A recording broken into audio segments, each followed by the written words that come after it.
Siguiendo con estos conceptos, ¿m? Eh, vamos a sintetizar qué es la producción. Y bueno, la producción es la conducción de procesos, o subprocesos, si se quiere, en donde se involucran equipamientos, procesos de desarrollo, procesos mentales como son el de la ingeniería de manufactura, ¿eh? En donde puede haber operaciones manuales, operaciones automatizadas, en fin, distintos recursos. Dentro de la producción es necesario, obviamente, tomar decisiones. Decisiones que tienen que ver con aprobar la preparación antes del lanzamiento de la producción. ¿Qué significa aprobar la preparación? Significa aprobar la manera en que realizamos los ajustes antes del inicio de la producción en serie. Les doy un ejemplo muy elemental. El carpintero, cuando va a cortar madera, va a dar inicio a un proceso o a un subproceso, como es el corte. Lo que hace es definir qué tipo de estructura o qué tipo de maderas necesita para la construcción de la estructura y dice, necesito tablones de 15 centímetros de ancho. ¿Y qué hace antes de empezar a cortar? Ubica la regla, o la escuadra, la fija precisamente manteniendo la distancia con respecto a la hoja de sierra de 15 centímetros. Entonces, la reubicación de la regla, la medición de la distancia y el ajuste es lo que llamamos preparación. Una vez que confirmamos que la regla está a 15 centímetros del disco de corte, entonces decimos que la preparación ha sido verificada y aprobada. Y a partir de ahí comienza a pasar los distintos listones de madera para asegurar el corte en la medida de 15 centímetros. Bien, este es un ejemplo típico de la preparación. El ajuste inicial, muy elemental, pero en fin, se trata de un proceso antes del inicio de la producción. Además de la aprobación de la preparación, luego puede que sea necesario la aprobación durante la operación productiva o, como también se indica aquí, la aprobación de funcionamiento. Significa durante el funcionamiento continuo. Esto significa cada tanto corroborar cuál es el ancho de los listones que se están cortando, ¿m? Cada 30 minutos de corte, cada 45 minutos, para asegurarnos que no hay ninguna variación, que no se haya movido la regla y que nos haya afectado en cuanto a la especificación que es el ancho de corte. Y por último, puede que haga falta una instancia de control final una vez en donde nosotros ya hayamos terminado la producción. Por ejemplo, si el carpintero tenía que cortar 50 tablas, luego que finalizara el proceso de corte de las 50 tablas, podemos tomar algunas de ellas al azar y controlarlas para confirmar que la dimensión final del corte es de 15 centímetros. Entonces, desde el punto de vista de las principales decisiones que se pueden tomar durante la producción, ellas tienen que ver con el tipo y en qué instancia vamos a aplicar los controles, en donde puede haber controles de preparación, también llamados controles de setup o de puesta a punto del proceso, controles durante el funcionamiento, también llamados controles durante la producción continua, y controles sobre el producto o lote terminado, que son controles sobre el producto que pueden ser realizados en el 100% de los casos o teniendo en cuenta un tamaño de muestra preestablecido y están enfocados en determinar la condición del producto que lo hacen apto o no para su uso previsto. Y a partir de estas principales decisiones son las acciones que se pueden tomar en consecuencia. ¿Sí? Por ejemplo, al control realizado durante el setup o la preparación, le corresponde la autorización, la aprobación para la liberación de la producción. Al control realizado durante la realización de la producción, una vez que ya se lanzó la producción, que pueden ser controles durante características de producto o parámetros de proceso, le corresponde como acción la aprobación del funcionamiento. Si los controles me dan OK, apruebo la continuidad de la producción. Y por último, al control final, que se puede realizar solo sobre características de producto. ¿Por qué no podemos controlar parámetros? Porque el proceso ya terminó, ya completé la producción, ya no hay parámetros a controlar, sino que lo único que puedo controlar es si los productos cumplen o no las especificaciones del diseño. Entonces, las acciones que surgen como consecuencia del control final tienen que ver con la aprobación de todo el lote ya producido. Aprobación o no. ¿Está claro? Entonces, tengamos en cuenta que en todo proceso productivo hay tres instancias muy bien identificadas. La de la preparación pre-lanzamiento, la de la producción continua, una vez que ya se aprobó y estamos en ejecución de proceso, y luego una vez terminado el proceso, a partir de controles que se puedan realizar sobre el lote de producto ya terminado. ¿Eh? Bien. Em, entonces, en esas instancias de control hay responsables naturales. Por ejemplo, en la preparación inicial, ¿eh?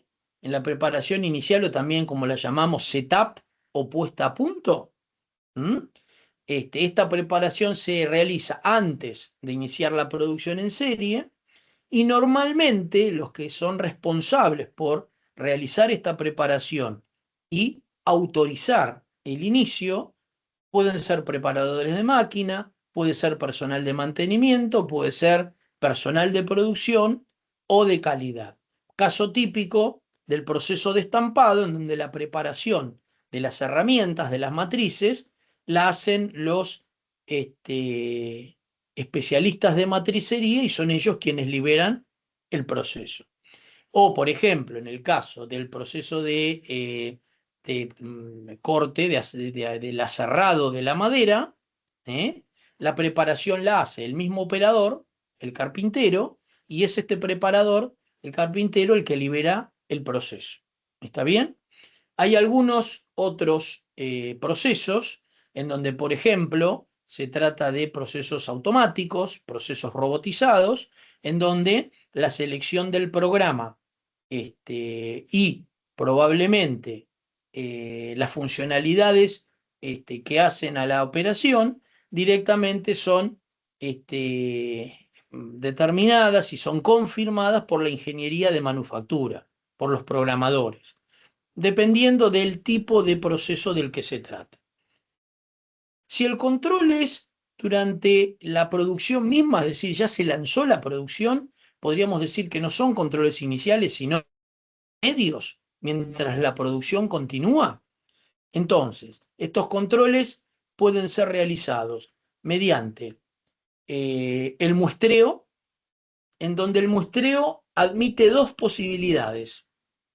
O se controla un sublote cada X cantidad de unidades producidas, o se controla un sublote cada X cantidad de tiempo de producción transcurrido. Por ejemplo, supongamos que en el proceso del aserrado de la madera que estamos mencionando, el carpintero, el operador de la máquina, decide que va a recontrolar un listón cada 10 unidades producidas.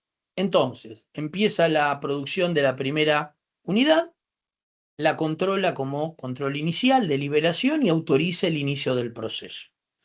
A partir de la unidad número 1, produce 10 unidades más y cuando llega a la producción del listón número 11, desde que se inició la producción, saca el listón número 11, lo mide y si está OK, continúa con la producción.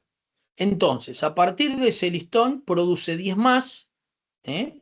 Entonces llega al listón número 21, a partir del primero que se produjo, separa ese listón, lo controla y si cumple con la dimensión de corte necesaria, autoriza la continuidad y él mismo sigue procesando otros listones. Y así sucesivamente va a controlar un listón cada 10 unidades producidas.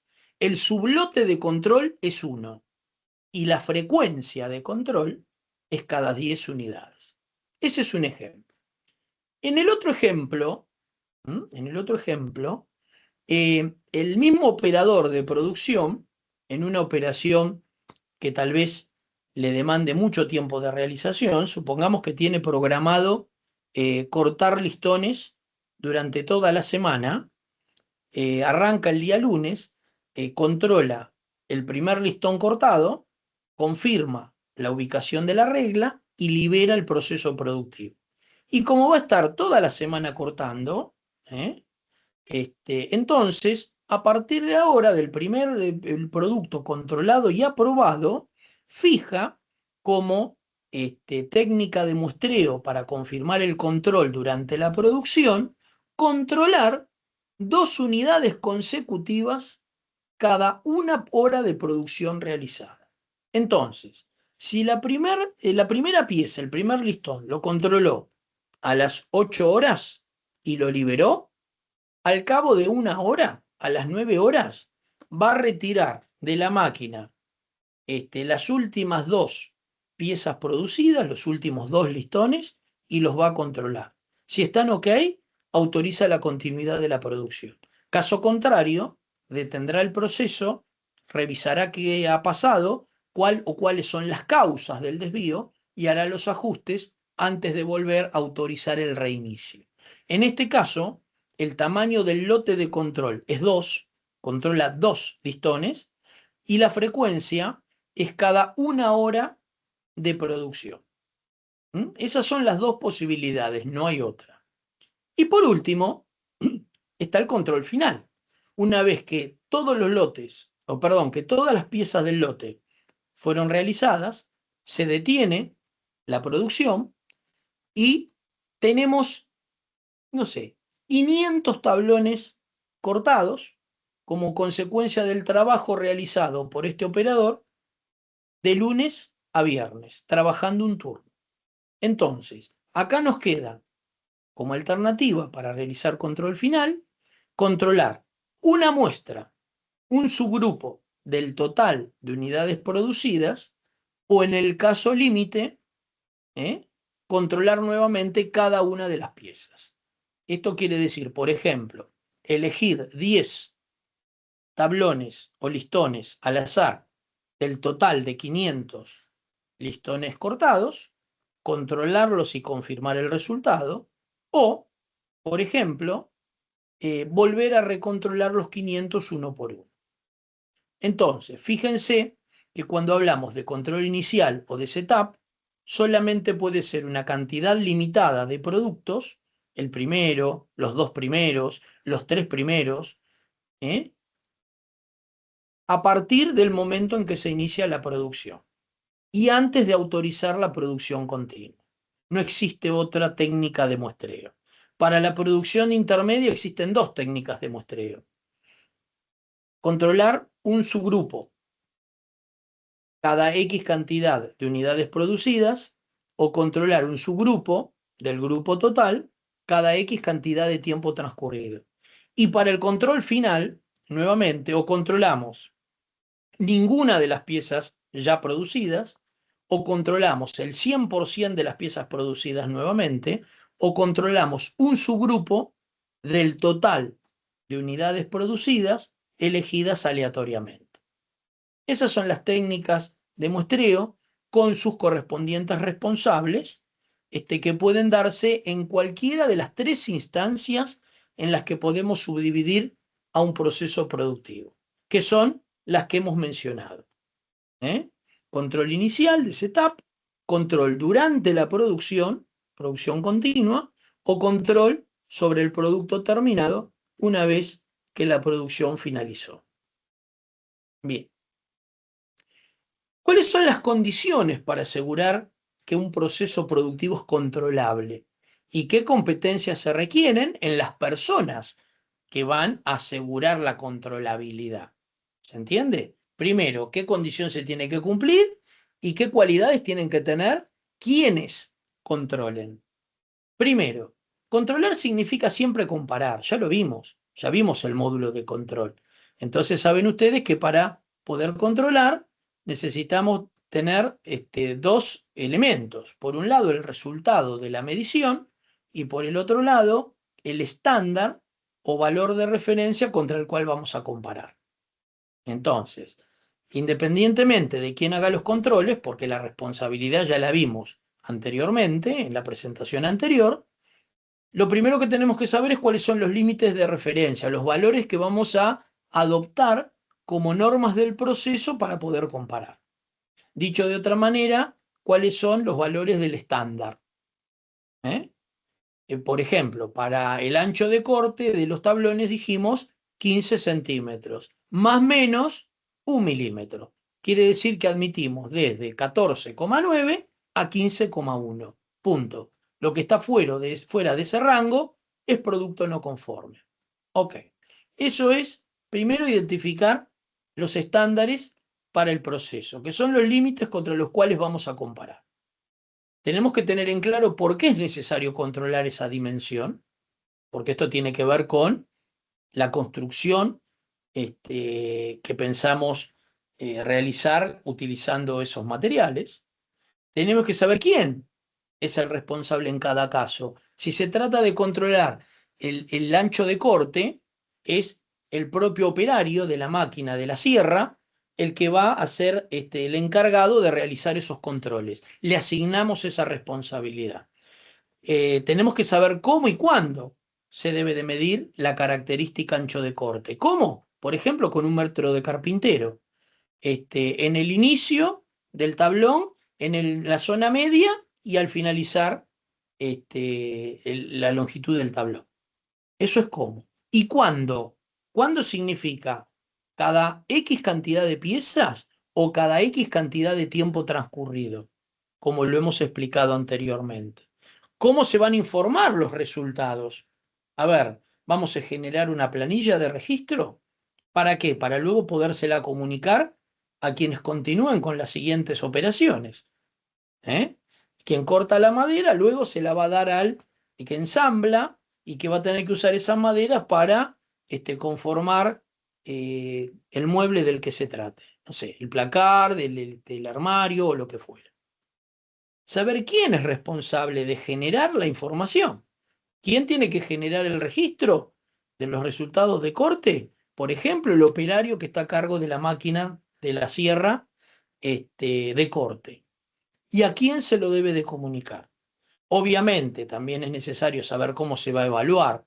La auditoría no es ni más ni menos que un proceso de control interno. Entonces, el saber cómo auditar significa saber cómo controlar, ¿no? En definitiva es eso. ¿Quién es el responsable de hacer los controles? ¿Eh? ¿Qué hacer con aquellos productos o servicios que no cumplan con la norma? ¿Esto qué quiere decir? Que como consecuencia del control se determinó que la característica definida como característica significativa para ese producto, en este caso el ancho de los tablones cortados, no se ajusta a la tolerancia del diseño. ¿Qué vamos a hacer con esos productos? ¿Los vamos a descartar? ¿Los vamos a dejar para realizar otros cortes en otras dimensiones más pequeñas? ¿Eh? Eso obviamente, hay que determinarlo. Y por último, también tener en cuenta quiénes son los encargados de desarrollar la norma. La norma es sinónimo en este caso de estándar. ¿Quiénes son los que desarrollan el estándar?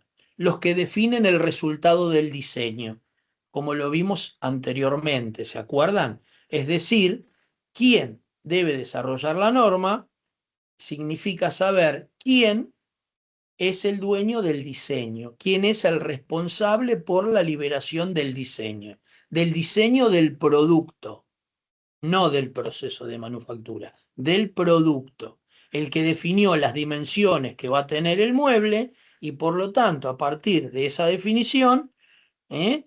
que características tienen que cumplir cada una de las piezas de madera que se corten. ¿Sí? Esto es importante. Muy bien. Condiciones. ¿Cómo vamos a ajustar el proceso? Dependiendo del tipo de proceso del que se trate, es la característica de qué tipo de ajustes vamos a realizar para mantener el proceso controlado. A ver, hay diferentes tipos de procesos según su naturaleza y los más característicos son los que se presentan acá. Son 5 tipos. Bien, en primer lugar están aquellas operaciones en donde hay predominio de la preparación. Quiere decir que la actividad más significativa para que el proceso se mantenga bajo control es precisamente el setup o la preparación. Caso típico, el proceso de corte de la madera en la sierra, en donde si regulamos, si fijamos la posición de la regla con respecto a la hoja de sierra y la ajustamos firmemente para que no se mueva por vibraciones o por golpes, cuando apoyamos los cantos de las distintas maderas a cortar sobre la regla, lo más probable es que no haya variaciones y todos los cortes se hagan en la dimensión requerida. Siempre y cuando, obviamente, el operador tenga la precaución de apoyar el canto de la madera sobre la regla, sobre la guía. Entonces, esta operación es una operación en donde el predominio para asegurar el control está en asegurar la preparación. ¿Y quiénes son los responsables? Los preparadores. Por ejemplo, en el proceso de estampado, en donde digamos, el componente más crítico es la herramienta, la matriz, el ajuste de la matriz en la máquina, es lo que de alguna manera condiciona que toda la operación de estampado se haga en conformidad con las especificaciones establecidas. Entonces, es otro ejemplo de operación en donde el predominio para asegurar el control está en la preparación. Bien. Caso B. Operaciones con predominio del tiempo. Por ejemplo, el servicio de correspondencia que mencioné como un caso al inicio es un ejemplo en donde la variable tiempo es predominante y por lo tanto quienes realizan la ingeniería del servicio son los que tienen que de alguna manera demostrar que son competentes y definir cómo se ha de realizar esa prestación. Por ejemplo, organizar los recorridos teniendo en cuenta la distancia y el tiempo medio que el cartero puede tardar en recorrer la zona asignada. Normalmente los carteros se suelen trasladar en bicicleta, se le asignan determinadas manzanas a cubrir, entonces en la ingeniería, para ese proceso se debe tener en cuenta la cantidad de correspondencias que se le asigna a cada cartero, la zona a la que va a estar afectado cada cartero y el tiempo medio que puede tardar en recorrer cada una de las viviendas para dejar la correspondencia que le corresponde. Por eso decimos que en la operación en donde predomina o debería de predominar la administración del tiempo, es la función de la ingeniería la que de alguna manera cumple el rol más significativo. Bien, en el caso del servicio de correspondencia, vuelvo a repetir, esta función de ingeniería la hacen los que programan los recorridos y le asignan a cada cartero la zona y la cantidad de viviendas a visitar. Bien, en el caso C, están las operaciones con predominio del operario, ni de ingeniería ni de los preparadores, del propio operario. Normalmente son las operaciones artesanales. Las operaciones, por ejemplo, que realizan los luthiers, los fabricantes de instrumentos musicales, por ejemplo, las operaciones que hacen los artesanos dedicados al corte de piedras preciosas, los cortadores de diamantes, por ejemplo, que son artesanos muy especializados. Y entonces, el control a efectuar lo realiza el propio artesano a partir del dominio que tiene sobre cómo debe ser la operación y sobre el producto que está obteniendo. ¿Mm? Las operaciones con predominio de componentes son las típicas operaciones de armado. Ejemplo, en la industria automotriz. Ustedes saben muy bien que las terminales automotrices prácticamente no producen vehículos, los vehículos se los producen los proveedores. Sí se terminan de armar todos los subconjuntos en la línea. Entonces, en la línea de montaje de las terminales, el predominio está dado en operaciones de armado. Y en las operaciones de armado, lo fundamental es que cada componente, que cada subconjunto llegue a la posición en la línea en donde debe ser armado en el momento justo.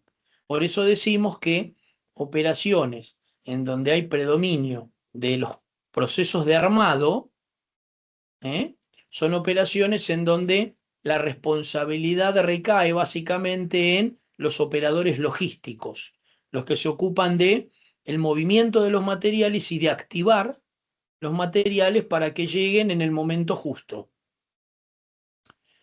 Y en el último caso, hablamos de operaciones con predominio de la información. Las operaciones con predominio de la información son aquellas operaciones, por ejemplo, que se realizan en plantas totalmente automatizadas, en donde el control de la información y de la comunicación es relevante. Y podríamos decir también que el proceso de la operación de la docencia, de enseñanza, que se realiza en los centros educativos, también es una, digamos, una operación en donde el predominio de la información es más que relevante. Y en ese caso, el predominio de la información está dominado a través de la actividad que realizan los docentes y el personal de apoyo y el acceso al material de estudio que se les provee en distintos formatos. ¿Mm? Entonces, no son estos los únicos casos, pero sí son 5 tipos básicos de operaciones en donde, dependiendo de la naturaleza de las mismas, el predominio puede estar en alguna función o en otra, en los que realizan la puesta a punto, en los que hacen la ingeniería de la manufactura, en los que hacen en la propia tarea, en el caso de los artesanos, en los que aseguran el movimiento de los materiales y de los elementos en tiempo y forma, o de los que administran la información. ¿Mm? Bien. Capacidad del proceso productivo. Ya algo mencionamos, pero bueno, nos vamos a extender un poquito más y decimos, la capacidad del proceso productivo puede ser evaluada en cantidad o en capacidad para cumplir especificaciones. La que se orienta a evaluar la capacidad en cantidad es la que tiene que ver con las mediciones de productividad. Y no es ni más ni menos que la medida de la producción en cantidad con respecto a una unidad de tiempo, teniendo en cuenta todos los recursos afectados a la producción. Para el caso de la producción en cantidad, lo que se requiere es una reverificación periódica. ¿Por qué? Porque estas capacidades suelen variar. A medida que tenemos más experiencia en la producción de un determinado artículo o en la prestación de un determinado servicio, ¿qué sucede? Y la capacidad en cantidad tiende a incrementarse. ¿Por qué? Porque se identifican, se analizan las causas de las fallas y se corrige. Por lo tanto, la experiencia colabora en que la capacidad en volumen, salvo que hayamos implementado cambios en el proceso producto, pero si esto no es así, entonces con el tiempo, con la experiencia, la capacidad en volumen se incrementa hasta que ocurre algún cambio sobre el proceso. Por ejemplo, se ingresan nuevos artículos en una línea de producción o en el caso de la docencia nos pasa, como nos pasó a nosotros, que hubo un cambio muy importante en el plan de estudios y materias que estaban previstas para ser dictadas en tercer o cuarto año de la carrera se pasaron a primer año, en donde hay muchos conocimientos, muchos conceptos que todavía no se vieron. Entonces eso causó un fuerte impacto en el dictado de las asignaturas y tuvimos que replantearnos una cantidad de cuestiones. ¿Por qué? Y bueno, porque evidentemente ya no podemos avanzar en la misma cantidad, tratándose de elementos digamos, de conocimiento, porque la base con la cual contamos es distinta y obviamente esto ha impactado en una reducción en la capacidad de nuestro proceso en cantidad. ¿Mm? Bien. Y en segundo orden tenemos la evaluación de capacidad en función de cumplir con las especificaciones. Esto tiene que ver con qué tan estable y capaz es el proceso. Si el proceso es más estable, quiere decir que está menos sujeto a sufrir variaciones como consecuencia de factores externos. Y cuando esto ocurre, el resultado es más predecible. A ver, ejemplo concreto, ya que estamos hablando del proceso de enseñanza, la evaluación de capacidad en cantidad ya la hemos mencionado. Podemos avanzar con mayor o menor cantidad de temas y esto va a depender de algunas cuestiones como por ejemplo el dominio de conceptos que ustedes tengan al momento de iniciar la cursada, entre otras cosas. Obviamente también va a depender del tiempo que le podamos dedicar. Si tenemos cuatrimestres con eventos de paro, de feriados y demás, obviamente nuestra capacidad en cantidad va a mermar. Y después está la capacidad estadística del proceso. Por ejemplo, a medida que el docente adquiere experiencia, por antigüedad y por otros factores, el proceso de transmisión es más estable. ¿Por qué? Porque el docente cuenta con otros recursos para poder motivar al alumnado, para poder proponer ejemplos que puedan ser entendidos, que puedan ser discutidos. Entonces, evidentemente, el expertise del docente en el proceso de enseñanza colabora a mejorar la estabilidad del proceso, que haya menos variabilidad en términos de alcanzar los resultados esperados. El docente más experimentado no solamente puede llegar de mejor manera al alumnado, sino que puede encontrar a través de los recursos que tiene distintos caminos para comunicar lo que pretende comunicar. ¿Sí? Y después el otro concepto es la capacidad en términos de cumplir con las especificaciones. Un proceso capaz es aquel que en condiciones normales tiene mayor probabilidad de cumplir con las especificaciones que otros. ¿Mm? Entonces, normalmente en el proceso, ya que estamos con el caso de la enseñanza, en el proceso en donde el docente es experimentado, en donde contamos con el tiempo mínimo requerido para el dictado de la asignatura, en donde el alumnado se interesa por los temas tratados, participa de las clases, completa las actividades prácticas, están dadas las condiciones para que al finalizar el proceso se alcance la especificación establecida. ¿Cuál es la especificación en este caso? Que los alumnos adquieran los conceptos propios de la asignatura que van a complementar su formación como futuros profesionales. ¿Está claro? Bueno, aquí tenemos un ejemplo práctico, que tiene que ver con un servicio. ¿Mm? Bien, para las empresas de servicio particularmente, hay algunas características que les son propias. ¿eh? Normalmente se trata de trabajos que se hacen para terceros, que pueden incluir transportes, servicios públicos, provisión de energía, atención sanitaria, telecomunicaciones, actividades comerciales, de finanzas, inmobiliarias, en fin, restaurantes. O sea, hay una cantidad de organizaciones cuyo propósito es la prestación de servicios, ¿eh? La universidad, los servicios de formación están también involucrados acá, ¿m? Y muchas también actividades gubernamentales, ¿no? que pasan por el área de prestación de servicios. Bien, ¿qué características suelen ser comunes en el caso de las empresas orientadas hacia la prestación de servicio y que por ende deben ser tenidas en cuenta a la hora de controlar? Normalmente, las empresas prestadoras se contactan directamente con los clientes. ¿Por qué? Porque la prestación es directa de proveedor hacia el cliente. El cliente que pide un servicio es el que lo recibe y el que evalúa directamente el resultado de la prestación porque la entrega es directa. En el caso de los fabricantes de productos, materiales, suelen estar distantes los fabricantes de los consumidores. ¿Eh?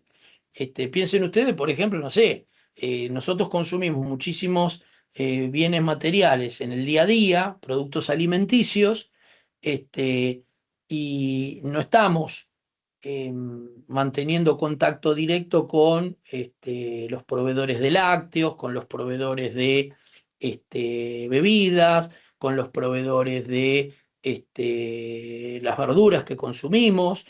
A lo sumo nos relacionamos con intermediarios o con los representantes de los centros de distribución, con los supermercadistas, pero no con los productores, con los fabricantes. Entonces, en el caso de las empresas de producción de bienes, el contacto entre consumidor o cliente y proveedor es indirecto, a través de encuestas y de otras herramientas, ¿sí? Pero en el caso de la prestación de los servicios suele haber comunicación directa, lo cual favorece, por ejemplo, hacer una evaluación caso a caso, prestación tras prestación, y conocer la verdadera satisfacción, la verdadera medida de satisfacción del cliente con la prestación recibida. Bien, los servicios no se pueden acumular, como sí podemos estoquear productos, por lo tanto se prestan en un momento determinado. Normalmente la variable tiempo, que es un parámetro, es muy importante en la prestación de servicios, no tan significativa en el caso de la producción de bienes materiales, obvio dependiendo del caso, ¿no? Los trabajos no se pueden almacenar ni se pueden transportar, solo los productos. ¿Eh? Cada servicio debe ser creado a la medida que se va suministrando, es decir, yo voy construyendo la prestación a medida que voy avanzando. ¿Mm? A ver, el servicio de traslado de correspondencia va construyendo su relación con el usuario final según el comportamiento del cartero, que va, digamos, de alguna manera construyendo esa relación con, con su comportamiento, con su desempeño. ¿Mm? En las empresas de prestación de servicios, los bienes materiales no son el elemento fundamental, aunque puede haberlos. ¿Eh? A ver, nosotros en el proceso de enseñanza-aprendizaje utilizamos muchos recursos, algunos son materiales. Por ejemplo, yo estoy conectado desde una PC, ustedes también, pero el objetivo principal no pasa por hacer uso de la PC. La PC es un medio para lograr el enlace y establecer la comunicación, el ida y vuelta y promover el debate, con transmitir los conceptos y al mismo tiempo propender a que se alcancen los objetivos que tienen que ver con la adquisición de conocimientos por parte de ustedes. O mejor dicho, la construcción del conocimiento entre las dos partes. ¿Eh? Porque, a ver, nosotros exponemos, ustedes interpretan, responden a las prácticas, evaluamos las prácticas, en fin, todo eso nos permite realimentar nuestro proceso de enseñanza y, en definitiva, estamos construyendo el conocimiento de a dos. ¿Mm? Los servicios se diseñan o para un pedido en particular a medida de un cliente o para múltiples clientes con necesidades similares. Pero en general hay un concepto de diseño para un uso o para una necesidad, mientras que los productos se diseñan teniendo en cuenta necesidades globales. ¿Eh? Y el diseño de los servicios se orienta más que nada al bienestar del consumidor, no así en el caso del producto, en donde sí se procura la satisfacción, pero el concepto de bienestar no es tan claro como en el caso de los servicios. Entonces, como síntesis, en la medida del resultado vinculado al proceso de producción, tanto en empresas que producen bienes materiales como las que prestan servicios, es lograr la satisfacción del cliente, de las partes interesadas. Esto es común, pero de diferentes maneras. En alguna de ellas en un contacto directo, en otras en un contacto indirecto, y esas características hacen que los recursos a involucrar sean también distintos, y la forma en que se planifica el uso de esos recursos también sea diferente. ¿Mm? Bien, con esto completamos esta presentación y entonces, como les había dicho, vamos a avanzar con la siguiente. ¿eh? Es mucho más cortita. Ustedes me van a decir cuando la estén visualizando. Ahí ¿Mm? se está viendo. Ahí se ¿Se está ve, viendo? Carlitos. Ok, Sí, se bien.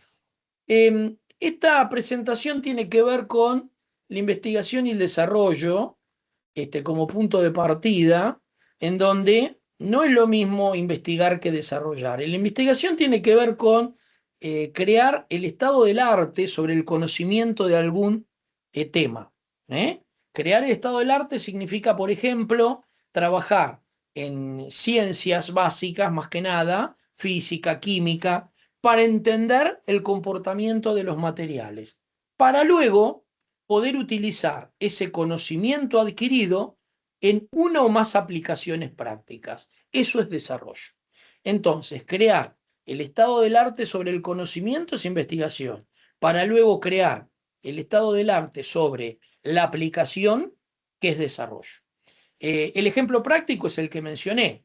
Estudiamos, u otras personas estudiaron el comportamiento de los materiales, la estructura de los materiales, entendieron que los materiales están compuestos por unidades que llamamos moléculas, que a su vez están constituidas por elementos atómicos, que contienen elementos subatómicos, y entre ellos están los neutrones, los protones y los electrones, ¿sí? Que se entienden como unidades indivisibles. Perfecto. Ese conocimiento de la estructura de los materiales nos permitió luego, a partir del desarrollo de la tecnología, hacer uso de ese conocimiento para crear semiconductores. Y gracias al hecho de que creamos esos semiconductores, haciendo uso de ese conocimiento producto de la investigación previa, es que hoy podemos tener computadoras, teléfonos celulares, televisores y demás que utilizan microprocesadores, memorias, y otros componentes electrónicos, que contienen millones de semiconductores, integrados en lo que llamamos compuertas lógicas, transistores, diodos, y chips de procesamiento. Son todos ejemplos del uso múltiple de semiconductores que se pudieron desarrollar gracias al conocimiento adquirido a través de la investigación previa. Bien, eh, a, a ver si me deja, no me, ahora sí me dejó avanzar. Bien, la investigación entonces es el fundamento para desarrollar la ciencia. Normalmente tiene que ver con comprender los fenómenos que nos rodean, tiene que ver con conocer o crear el estado del arte sobre el conocimiento existente. Normalmente se basa en trabajos teóricos y se asocia con las ciencias básicas en general, ¿eh? Que luego se van a vincular con la tecnología cuando podamos hacer uso práctico de esa investigación para pasar a la siguiente instancia, que es la del desarrollo. Entonces decimos que mediante la investigación hicimos de alguna manera o hicimos crecer, ¿sí?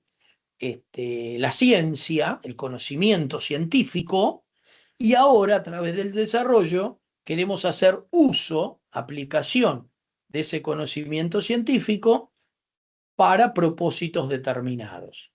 ¿eh? Normalmente el desarrollo tiene que ver con aplicaciones experimentales, pruebas, tiene una índole mucho más práctica que la anterior, la investigación que es más teórica. Acá se trata de crear el estado del arte sobre las aplicaciones, sobre los diseños, más que sobre el conocimiento, como antes. Y normalmente, perdón, el desarrollo se asocia concretamente con el diseño de productos o servicios. ¿eh? Mientras que la investigación se asocia con el conocimiento puro, que muchas veces puede ser utilizado para desarrollar tecnologías y finalmente elaborar productos o prestar servicios y en otros casos no. Por ejemplo, la teoría de la relatividad de Einstein, que se cree que es el modelo que mejor se asemeja al comportamiento real del universo, no puede ser fácilmente probado porque, entre otras cosas, deberíamos de ser capaces de acelerar partículas a velocidades muy próximas a la de la luz. Y eso recién ahora se está pudiendo hacer con ensayos muy especiales de laboratorio, que todavía no están muy avanzados y por lo tanto ese modelo teórico, ese conocimiento, no cuenta con un desarrollo pleno. Cuando dominemos la tecnología que nos permita acelerar masas a velocidades muy próximas a la de la luz, probablemente podamos confirmar si esta teoría, entre otras, es acertada o qué tan acertada es. ¿Sí? Bien. Entonces, hay que tener en cuenta que no toda investigación se puede transformar en un desarrollo concreto. Hay ciertas barreras, ciertas limitaciones que en ocasiones no nos permiten superar esa distancia que hay entre la investigación y el desarrollo, o no nos permiten hacerlo hoy día, pero tal vez a futuro, con otros conocimientos adquiridos, sí podremos hacerlo. Bien. El diseño del producto es una actividad de creación propia del desarrollo, posterior a la investigación, en donde se trata de obtener un resultado, llamado resultado del diseño, que sea representativo del producto o servicio que va a satisfacer o debería de satisfacer las necesidades y expectativas mencionadas como pendientes. ¿Por quiénes? Por los potenciales usuarios que en todo proceso de diseño de producto deberían de ser consultados. Entonces, ¿cómo arranca el diseño? Siempre debería de arrancar, siempre debería de iniciarse con la consulta en el mercado, hacia el potencial cliente sobre cuáles son sus necesidades y expectativas que no están satisfechas para ordenar el diseño en términos de qué es lo que podemos ofrecer que tienda a satisfacer esas necesidades. Las que no están siendo del todo satisfechas o están parcialmente insatisfechas. Bien, normalmente el diseño es una actividad estructurada porque el ser humano la ha concebido de esa manera, en donde deberíamos de asignar recursos, planificar, asignar líderes por proyecto, asignar recursos financieros. ¿eh? Em, entonces, a la asignación de recursos, a la definición de un líder de proyecto, a la programación de las actividades, en donde no solo la variable tiempo manda, sino también otros recursos, le siguen otras tareas que ya son más de índole operacionales. ¿Recuerdan lo que habíamos definido como proyecto en alguna presentación anterior? Dijimos, el proyecto es un esfuerzo temporal, quiere decir que el tiempo manda, con un objetivo predeterminado, el objetivo único y predeterminado a alcanzar, esto es importante, en el caso del diseño también, ofrecer algún resultado que satisfaga necesidades de partida insatisfechas. ¿Eh? Y fundamentalmente, en donde el recurso económico es finito y debe ser muy bien administrado. De todo eso hemos hablado aquí. Hemos hablado de recursos financieros, hemos hablado de un programa de trabajo, hemos hablado de, por ejemplo, división de tareas, lo cual nos lleva a tener que planificar cómo vamos a identificar esas tareas individuales. ¿Eh? Por lo tanto, diseñar un producto o un servicio, aunque acá no se indique, tiene que ver con lo que ya hemos visto, que es gestionar un proyecto. ¿Eh? Bien. La división de tareas es parte de las estrategias que se adoptan para poder ejecutar ese diseño, en donde habrá distintos subgrupos de trabajo, distintos subgrupos de tarea, que se harán cargo de una parte de ese proyecto. Por ejemplo, si se trata de diseñar un aparato de línea blanca, supongamos, no sé, un lavarropas, una parte del equipo se ocupará de las tareas propias del diseño de la estructura, del gabinete, de la geometría externa del aparato, de definir los tipos de materiales que se van a utilizar, materiales metálicos, pintados, acero inoxidable, piezas plásticas, con tonalidades brillantes, satinadas. De eso se ocupará un subgrupo. Otro subgrupo de tareas se ocupará de definir la mecánica, cómo ha de ser. Ha de tener un tambor horizontal, un tambor de eje vertical, apoyado en un rodamiento, en dos rodamientos, cómo se va a transmitir el movimiento desde el motor hacia el tambor, por correa, por ruedas dentadas. Eso lo hará otro subgrupo. Otro subgrupo se va a ocupar del ensamble, cómo vamos a montar motor, tambor, rodamientos, con piezas fijas, piezas móviles, atornilladas, de qué tipo, soldadura, piezas soldadas. Otro subequipo se ocupará, por ejemplo, de crear las interfaces, cómo ha de ser la interacción entre la persona y el aparato, tendrá una pantalla táctil, tendrá una botonera. ¿Eh? Otros se ocuparán del software, cómo vamos a lograr que este equipo cumpla con determinados programas de lavado. Evidentemente esos programas tienen que estar creados y esos programas tienen que estar residentes en alguna unidad de memoria que forme parte de la electrónica de ese equipamiento. Bueno, entonces esto es dividir la tarea en subgrupos, en donde cada subgrupo tiene un propósito determinado y debe cumplir con objetivos predeterminados. ¿Mm? Obviamente la recopilación de antecedentes es primordial. Los que construyen aparatos de línea blanca, construyen lavarropas y los diseñan previamente, se supone que tienen experiencia sobre eso que hacen y por lo tanto utilizan los resultados de su experiencia y sus conocimientos para poder no cometer los errores del pasado y mejorar los diseños. Los estudios de marketing son importantes, los estudios realizados a nivel mercado, porque nos dan información más que relevante para iniciar el proyecto del diseño y desarrollo de la mejor manera, incluyendo posibles ajustes a realizar en función de la retroalimentación que obtengamos del mercado. ¿Eh? Porque eso nos va a permitir trabajar sobre datos de entrada certeros. ¿Qué es lo que quiere el futuro cliente, el potencial cliente, y diseñar para eso?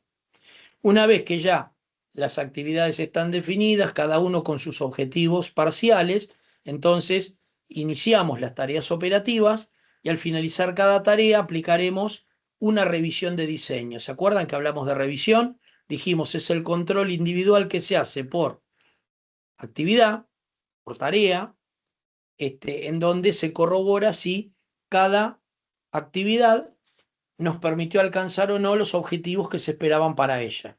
Una vez que completamos todas las actividades, llegamos al resultado del diseño. Por ejemplo, si se trata de la máquina de lavado, del lavarropas, tendrá distintos formatos. Ese resultado del diseño puede ser un plano del producto, plano físico, por ejemplo, el plano del circuito eléctrico, puede ser el plano de montaje, puede ser el manual para el usuario. Todo eso, en suma, constituye el resultado del diseño. Y ahora, al tener los resultados, podemos verificar si esos resultados van a satisfacer la necesidad y expectativa de entrada. ¿eh? Podemos realizar simulaciones, reproduciendo cómo sería la condición de uso de esa máquina de lavado y si realmente es lo que el cliente está solicitando. Pero siempre desde el punto de vista teórico. Esa verificación no es ni más ni menos que la verificación del diseño, la actividad número 8. Y vuelvo a repetir, siempre se realiza en el ámbito teórico o de las pruebas simuladas. Y por último, la validación, en donde construimos prototipos, es decir, vamos a construir lavarropas, 1, 2, 3, o los que hagan falta, mediante métodos artesanales, de manera tal que esos prototipos respondan de la mejor manera posible a los resultados del diseño y luego los vamos a probar. Vamos a probar los ciclos de carga, de descarga, vamos a probar los distintos programas en distintas condiciones, con distintas temperaturas de agua, con distintos agentes de lavado, polvo de lavado, líquidos de lavado, suavizantes, sin suavizantes, es decir, todas las posibles condiciones a las que un futuro usuario puede someter a ese producto.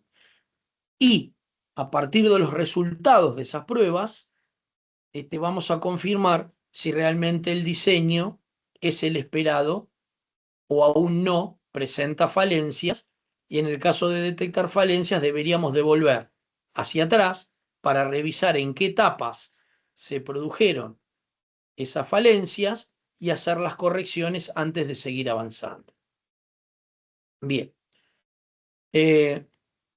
Una vez que el producto fue diseñado y ya tenemos los resultados del diseño validados, ahora viene la instancia del diseño del proceso de manufactura.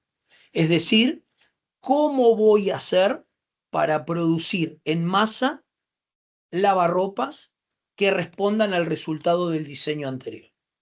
Ahora sí me interesa con qué materiales los voy a producir, qué proveedores voy a contratar, caso de los insumos a comprar, para el caso de los procesos a tercerizar, en cuántas plantas voy a producir, por ejemplo, cuántas máquinas de estampado necesito, prensas para la construcción de los gabinetes, cuántos equipos de soldado necesito para la fijación de componentes, línea de pintura, en fin. Componentes electrónicos, los vamos a tercerizar, los vamos a comprar, los vamos a producir internamente. Ya tengo que pensar en cómo voy a transformar ese proyecto en realidad de manera tal que el mercado pueda acceder a los productos que diseñé físicamente y en las cantidades que sean demandadas. Bien, entonces, acciones fundamentales en esta instancia, por ejemplo, identificar el mercado objetivo al cual se va a destinar ese producto y cómo lo voy a hacer llegar, cómo lo voy a distribuir. Identifico los sitios productivos, dónde van a estar ubicados, con distintas estrategias, ¿no? Cerca de los centros de consumo o preferentemente cerca de los centros de aprovisionamiento de insumos. Voy a identificar los demás recursos necesarios para poder producir, no solo las plantas, sino los equipos que voy a necesitar, los herramientales, proveedores, personal. Voy a ubicar, voy a empezar a gestionar el uso de los recursos en la planta. Recuerden que ya explicamos que era el layout, que era el flujograma del proceso productivo, en donde ya no solo defino qué medios voy a necesitar, sino empiezo a adentrarme en cómo voy a utilizar esos medios. ¿Eh? ¿Cómo voy a controlar tanto el proceso como el resultado? Que en este caso es el producto, son las máquinas de lavar. Voy a desarrollar instrucciones para comunicarle a producción cómo tiene que hacer las tareas para obtener el resultado esperado. ¿Eh? Em, y entonces, los nuevos conceptos que hemos tratado en este apartado tienen que ver con el diseño y el desarrollo, ¿eh? Entendiendo que primero habrá alguna actividad de investigación, que es la que me permite adquirir conocimientos que bajo determinadas circunstancias se pueden transformar en desarrollos concretos, aplicaciones, y esas aplicaciones incluyen diseño de producto o servicio y posteriormente el diseño de la manufactura para producir los bienes o para prestar los servicios. ¿Mm? Siempre que hay diseño, la actividad de diseño se hace para satisfacer una necesidad desatendida o parcialmente desatendida. Nunca se diseña pensando en algo digamos, partiendo de una no necesidad. ¿Para qué vamos a invertir recursos en pensar en algo que nadie está pidiendo? Difícilmente se haga eso. Existen algunos antecedentes en donde los diseñadores promueven necesidades aunque no existan. Por ejemplo, la electrónica es uno de esos campos. Es tan abrupto el avance de la electrónica que entonces los diseñadores lo que hacen es proponerle al mercado nuevas aplicaciones que a lo mejor el mercado no las está demandando, pero al saber que existen esas posibilidades, le crean la necesidad de consumo. Por ejemplo, los aparatos de telefonía celular. Un aparato de telefonía celular nació a partir de una necesidad genuina de podernos comunicar a distancia sin estar los dos que se comunican, el emisor y el receptor, en un punto fijo, como era hasta ese momento en donde solo se utilizaba la telefonía fija. Esa fue la razón inicial. Pero es tan marcado, tan abrupto el avance de la tecnología, de la electrónica, y de la programación en consecuencia, que es, ¿por qué digo en consecuencia? Porque el avance es en ese sentido. Primero avanza la electrónica, evoluciona la electrónica, como más de una vez la profesora les ha dicho en las clases.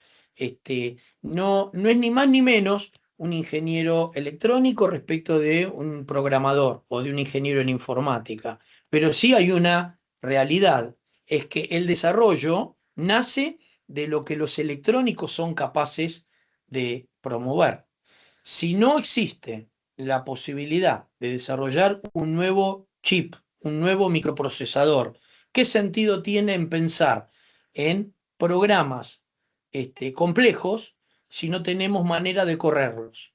Quiere decir que lo que marca el pulso es la evolución de la electrónica. ¿Se entiende?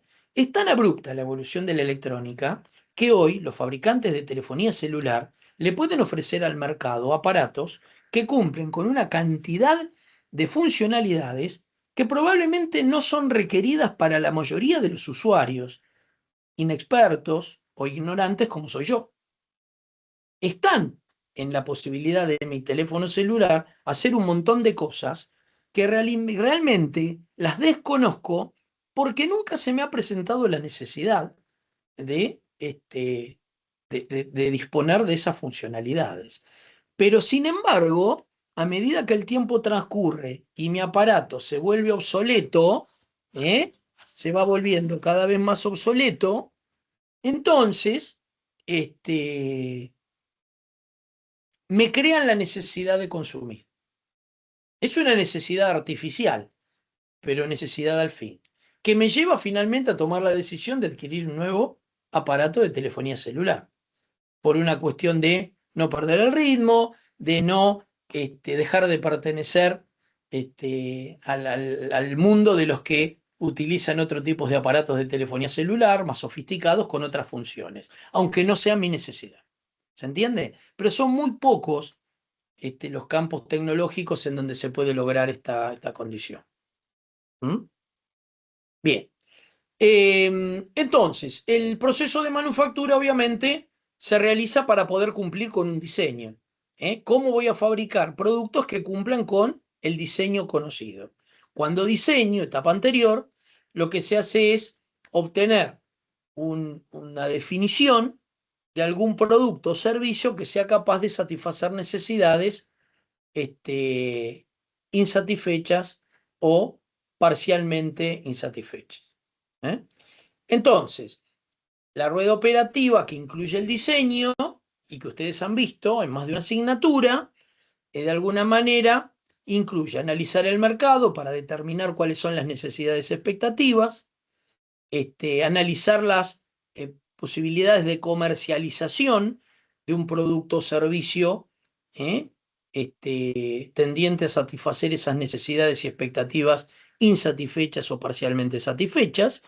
Si se identificaron y si tiene una buena perspectiva de comercialización, entonces avanzamos. A ver, me aguardan un instante, por favor. Un instante nada más. Un instante. Un instante. Hola, mami.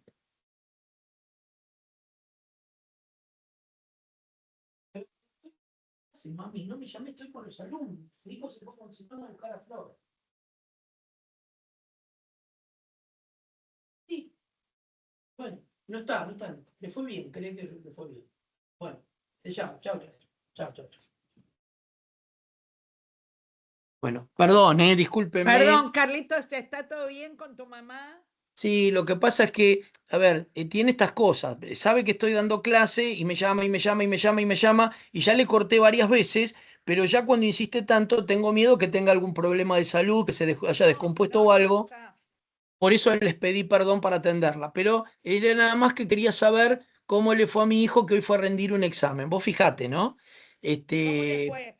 Mi él papá cree que, igual, él cree que mi bien, papá pero igual. bueno, acá el tema es que ya tiene 90 años y hay cosas que por más que insista no las puedo cambiar. Pero bueno, cuando insiste mucho me preocupo porque pienso que a lo mejor tiene algún problema. Pero bueno, No, te entiendo porque mi papá era igual. por eso, pero pido perdón porque bueno, no estaba previsto hacer esta interrupción.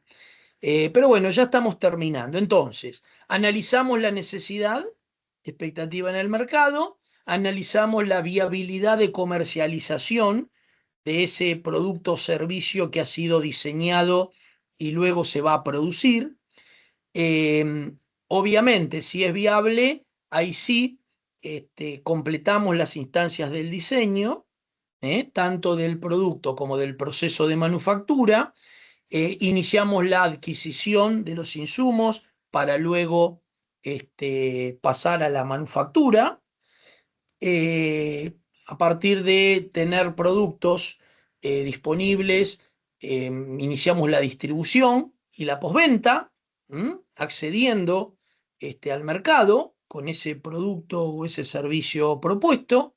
Y una vez que ese producto ya dejó de ser útil, finalizó su vida útil, entonces nos ocupamos de la disposición final del mismo para revisar las especificaciones y volver a repetir el ciclo de análisis de mercado y las restantes etapas que hemos mencionado. Entonces, como verán, todo está vinculado con todo. La rueda operativa, los principios básicos de la gestión, tipos de control, todo lo que hemos visto en la materia, modelo de gestión, se basa sobre principios que son universales y que seguimos repitiendo, porque la producción no es ningún caso diferente de lo ya analizado. Tiene algunas particularidades, pero seguimos hablando de temas comunes. ¿Está claro? Eso es importante. Por eso reafirmamos los conceptos anteriores y aunque los mencionemos tal vez con algunas palabras diferentes, desde el punto de vista conceptual seguimos hablando de lo mismo. ¿Está claro? Bien, entonces ahora sí, con esto terminamos esta presentación. Estamos en el horario que más o menos habíamos indicado, lo que yo estimaba, entre las 10 y 10 y cuarto. Pero bueno, lo importante más que eso es que hayan quedado claros los conceptos, por lo menos en esta síntesis que hicimos en una sola clase de lo que es el proceso de producción. Y bueno, ahora los escucho. ¿Qué opinan? ¿Lo entendieron? ¿Los conceptos resultaron medianamente claros? ¿Quisieran revisar alguna parte de la presentación, alguna consulta que nos quieran hacer? No, todo bien. Esto que vimos al final, sí, como usted dice, que fue lo que ya vimos en las primeras clases. Claro, es que lo importante de esta materia es que todo lo que vamos dando no son temas aislados, temas inconexos, para nada, al contrario, están todos conectados. ¿Eh? Y eso es lo interesante. ¿M? Que Sí, veamos que profe, existe. Sí, se fue entendiendo. ok, bien. Sí, se entendió Eh, bastante bien. Sí, José, ok, fenómeno, fenómeno. Bueno, bien, eso nos pone contentos que ustedes lo hayan comprendido, que tengan el material, van a contar con la grabación, van a contar con el PowerPoint, cuentan con el material en PDF que también está subido en Miel, las consultas hacia los docentes y fundamentalmente la reafirmación de todo a través de la resolución del trabajo práctico. El trabajo práctico ya está subido, así que por favor, les pedimos, hagan el esfuerzo de bajarlo, de responder a las preguntas, justificarlas a partir de lo que estuvimos viendo durante la clase de hoy, y ni bien tengan esa tarea terminada, me la devuelven, así yo ya puedo hacer la corrección y dimos un paso más. ¿Eh? Nos queda la clase próxima de abastecimiento, que también está relacionada con esto que vimos hoy, producción, porque para poder asegurar la producción necesitamos asegurar la disponibilidad de los insumos en tiempo y forma. Entonces vamos a seguir hablando del modelo. ¿Eh? Y por último le ponemos el broche con el capítulo de seguridad e higiene. ¿Mm? Así que bueno, ese es el programa para lo que resta. Así que, bueno, si se entendió, más que contentos nos ponemos y por cualquier cosa ya saben que los canales de comunicación están disponibles y bueno, cualquier pregunta va a ser bien recibida. ¿Eh? No sé, Gabriela, si vos querés hacer algún No, comentario. no, al ¿Mm? contrario. Bueno, hoy nos estiramos un poquito más, pero bueno, preferimos que sea así, no dejar cosa para la próxima, porque si no se nos empiezan a superponer y queremos cumplir con el programa de trabajo prometido. ¿Eh? Este, a veces nos resulta un poquito más complejo que otros, pero bueno, en la medida de nuestras posibilidades, ahí podemos, en algunas clases aflojamos un poquito, nos distendemos un poquito, tal vez la podemos hacer un poquito más comprimida y otras, bueno, tenemos que estar un ratito más este, para completar los objetivos del dictado, ¿no? ¿Mm? Bien. ¿Preguntas? ¿Algún comentario? ¿Algo que quieran informarnos? Por mi parte, ninguna. ¿No? Ok. Bueno, coméntenle a sus dos compañeros que hoy no se pudieron conectar por algún motivo, que van a tener la grabación disponible, que la repitan, ¿m? Y cualquier duda que tengan, que me avisen, por favor. ¿Eh? Pero bueno, que se pongan.